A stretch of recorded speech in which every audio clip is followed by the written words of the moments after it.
ওম নমো ভগৱতে বাসুদেৱায় নমস্কাৰ মই আছিলে বিনয় গাইছ বন্ধুসকল যোৱা ভিডিঅ'ত আমি আলোচনা কৰিছিলো মেঘ ৰাশিৰ বিষয়ে এবাৰ আমি আলোচনা কৰিম বৃষ ৰাশিৰ বিষয়ে এই বৃষ ৰাশিটো হয়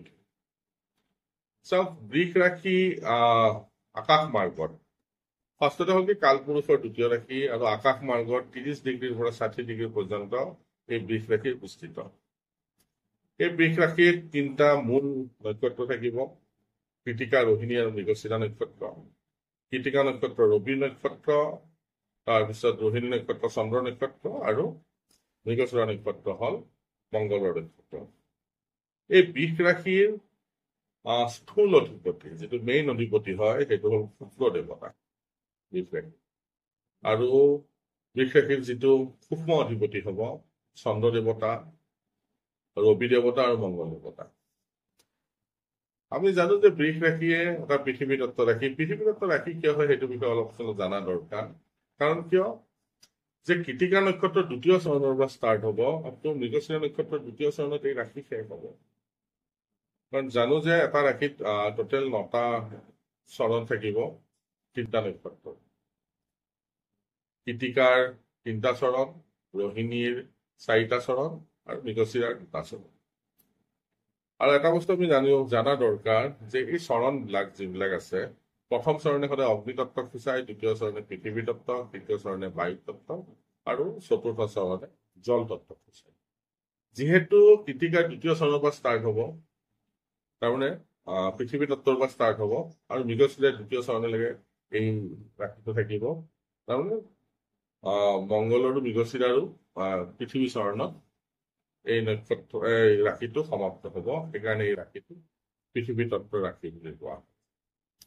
এই ৰাশিটোৰ কালাৰ ৰং হব বগা আৰু পৃষ্ঠদ্বয় ৰাশি হয় নিশাৰ ৰাশি বুলি কোৱা হয় এই ৰাশিটো ভৰিৰ ফালৰ পৰা উদিত হয় মাথাৰ শীৰ্ষদ্বয় নহয় মাথাৰ ফালৰ পৰা নহয় বৃষ ৰাশি পৃষ্ঠদ্বয় ৰাশি বৃষ ৰাশিত সূৰ্য দেৱতাৰ নক্ষত্ৰত দ্বিতীয় চৰণত চন্দ্ৰ দেৱতা উচ্চ হয় কৃতিকা নক্ষত্ৰত 3 ডিগ্ৰীত চন্দ্ৰ দেৱতা উচ্চ হয় বাকীখিনি নক্ষত্ৰত গোটেই ৰাশিটোতে চন্দ্ৰ দেৱতা উচ্চ নহয় কেতিয়াবা আমি কোৱা শুনো যে বৃষ ৰাশিত চন্দ্ৰ উচ্চ কিন্তু ডিগ্ৰীটো নাচায় 27 ডিগ্ৰীটো থাকিব পাৰে 28 ডিগ্ৰীটো থাকিব লাগে তেতিয়াহলে চন্দ্ৰ দেৱতা উচ্চৰ স্থানটো নাপাওঁ চন্দ্ৰ দেৱতা অকল কৃতিকা নক্ষত্ৰতহে 3 ডিগ্ৰীত উচ্চ হয় আমি এই বৃষ ৰাশিত কোনো গ্ৰহ নিজ নহয়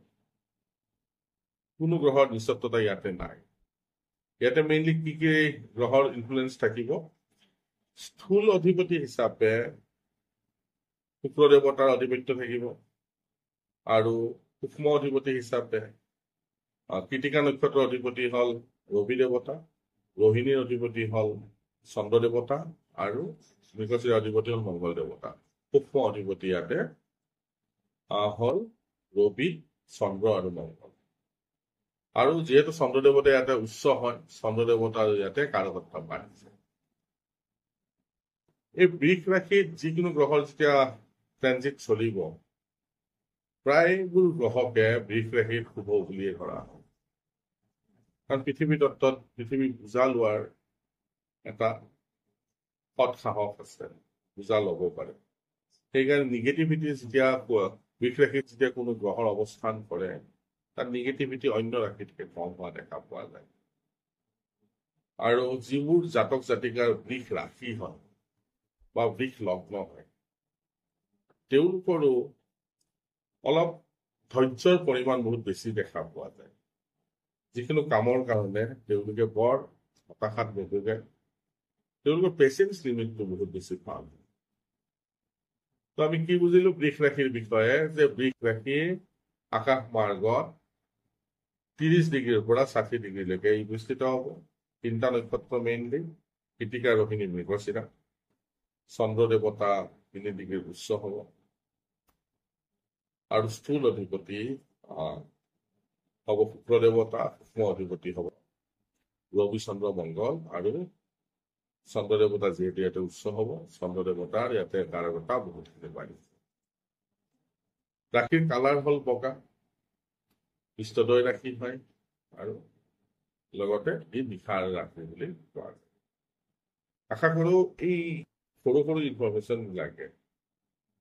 ষ্টিকফাষ্টটো বুজাত বা জানাত অলপ হ'লেও আপোনালোকক সহায় কৰিব এনেকুৱা ধৰণৰ ভিডিঅ' মই প্ৰায় আনি থাকো যদি মোৰ ভিডিঅ' চাই ভাল লাগে তেনেহ'লে লাইক কৰিব আৰু ভিডিঅ'টো শ্বেয়াৰ কৰিব ধন্যবাদ